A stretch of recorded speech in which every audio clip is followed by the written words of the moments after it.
ជាបឋមខ្ញុំប្រកាសរណាសូមនមស្ការសហប្រជុំ3នៃបត្រៃរតដោយសេចក្តីគោរព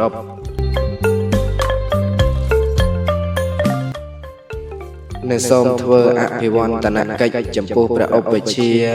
បច្ចាអធិការប្រធេរានុធេរៈគ្រប់ព្រះអង្គដោយសេចក្តីគោរពនិងសេចក្តីជ្រះថ្លាអំពីខ្ញុំប្រកាសរណា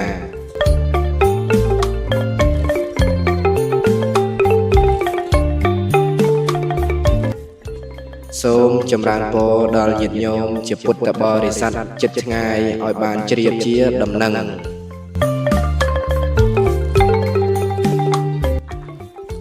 សេចក្តីជូនដំណឹងពិធីបន់សម្ពោធឆ្លងព្រះពុទ្ធរូបនិងសាលារៀនទាំងពីរព្រមទាំងសមិទ្ធផលនានាក្នុងមណ្ឌលវត្តកាលប្រព្រឹត្តបាថេស្ថិតនៅឃុំអូកែវខេត្តអាយ៉ា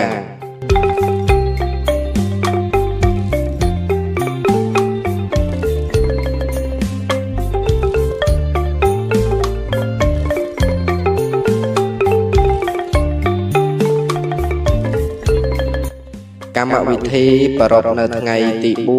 5 6កើតខែបគុណ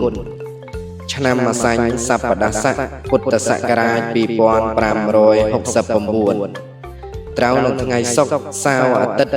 ថ្ងៃទី20 21 22ខែកុម្ភៈគ្រិស្តសករាជ2026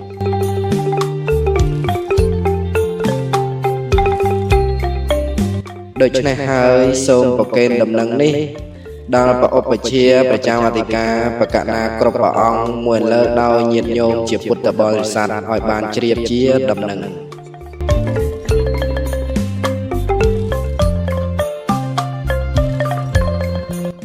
សូមអរព្រះគុណនិងអរគុណ